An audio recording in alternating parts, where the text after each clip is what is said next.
தால் வடை ready. இப்போ நான் இது டேஸ்ட் பண்ணி பார்க்குறேன்.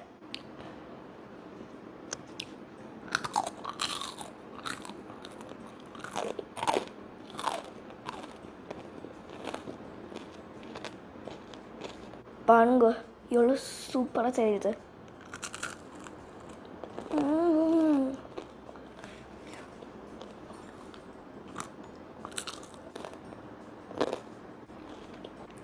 ரொம்ப கிறிஸ்பியாக இருந்துச்சு.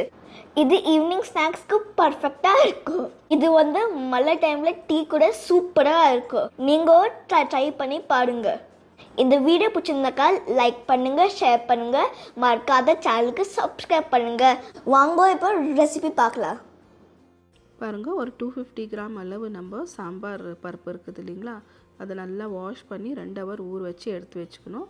இப்போ ஒரு மிக்சியில் சேர்த்துக்கலாம். ஜாரில் சேர்த்துட்டு நல்லா கொஞ்சம் வடைக்கு அரைக்கிற மாதிரி அரைச்சி எடுத்துக்கலாம். எதுவுமே சேர்க்குறது வேண்டாம். இதுக்கு மேலே நம்ம சேர்த்துக்கலாம். பாருங்கள், இந்த அளவுக்கு நம்ம நல்லா பண்ணிவிட்டு மிக்சியில் அரைச்சிட்டோம். இதுக்கு மேலே மீடியம் சைஸ் 2 ஆனியன்னு, கொஞ்சம் கொத்தமல்லி, கொஞ்சம் கருவேப்பிலை, அதுக்கு மேலே கொஞ்சம் ஒரு 4 பச்சை மிளகா, கொஞ்சம் இஞ்சி பூண்டு எல்லாமே சின்னதாக கட் பண்ணி சேர்த்துக்கணும். 1 டீஸ்பூன் அளவு சீரகம் சேர்த்துக்கணும். அதுக்கு மேலே 1 டீஸ்பூன் அளவு தனியா, முழு தனியா கொஞ்சம் பவுட்ரு பண்ணி எடுத்துக்கணும். இதில் சேர்த்துட்டோம். கொஞ்சம் சால்ட்டு, தேவையான அளவு சால்ட்டு சேர்த்துட்டோம். இதுக்கு மேலே இங்கே கொஞ்சம் சேர்த்துக்கலாம்.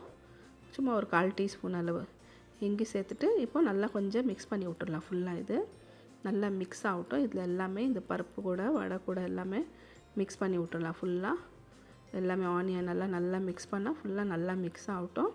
ஃபுல்லாக இதுக்கு மேலே ரைஸ் ஃப்ளவர் ஒரு 3 டீஸ்பூன் சேர்த்துக்கலாம். இதுக்கு மேலே கடல மாவு அதே மாதிரி ஒரு 3 டீஸ்பூன் கடல மாவு கூட சேர்த்துக்கலாம். சேர்த்துட்டு நல்லா மிக்ஸ் பண்ணி விட்டுக்கலாம். பார்த்துக்கோங்க, தேவைப்பட்டாக்கா நீங்கள் 1 டீஸ்பூன் வேணுனாக்கா சேர்க்குற மாதிரி தான் சேர்த்துக்கலாம். இப்போ நல்லா மிக்ஸ் பண்ணிடலாம். இமீடியட்டாக தான் செய்யணும். இது ரொம்ப நேரம் வைக்கணுன்ட்டு இல்லை, இன்ஸ்டன்ட் ஜல்தி செய்கிற மாதிரி. இப்போ பாருங்கள், பார்த்துக்கலாம். கையில் பாருங்கள் இந்த மாதிரி வேணும் சைஸ்க்குன்ட்டுன்னு சின்னதாக நான் சின்னதாக ரவுண்டாக தான் போடுறேன். பாருங்கள், எண்ணெய் நல்லா சூடானோன்னா சின்னதாக நம்ம இதில் சேர்த்துக்கிறேன். நான் பெருசு வேணும்னா கூட நீங்கள் சேர்த்துக்கலாம். நான் ஆனால் குட்டியாக பசங்களுக்கு சாப்பிட்ற மாதிரி நல்லாயிருக்கும். அதுக்கோசரம் சின்னதாக நான் இதில் சேர்த்துக்கினேன். பாருங்கள், எல்லாம் எவ்வளோ ஆகுதோ அவ்வளோ எல்லாமே கொஞ்சம் சேர்த்துக்கினேன். சேர்த்துட்டு ஒரு 2லேருந்து 3 நிமிஷம் விட்டுட்டு நம்ம மிக்ஸ் பண்ணி விடலாம். நல்லா ஃபுல்லாக ஆட்டோமேட்டிக்காக வெந்துச்சுனாக்கா அது மேலே வந்துடும் ஆட்டோமேட்டிக்காக எண்ணெயிலேருந்து. பாருங்கள், அந்த அளவுக்கு ஃபுல்லாக மேலே வந்துடுச்சு. இப்போ நல்லா மிக்ஸ் பண்ணி விடலாம். கொஞ்சம் ஒரு 5 நிமிஷம் ஆகும் இது நல்லா வேவுறதுக்கு. இந்த பருப்பு வடை ஃபுல்லாக திருப்பி விட்டுடலாம். கொஞ்சம் கோல்டன் கலர் ஆகணும். பாருங்கள், இந்த அளவுக்கு ஆயிடுச்சுன்னா, ப்ரௌன் ஆயிடுச்சுன்னா இப்போ நம்ம இது எடுத்து வச்சுக்கலாம்.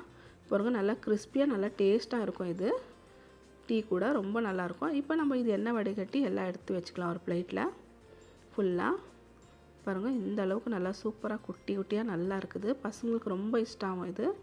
பாருங்கள், எடுத்து வச்சுக்கின்னு இதே போல் இன்னொரு பேட்ச் நம்ம எல்லாமே சின்னதாக சேர்த்துக்கலாம். ஃபுல்லாக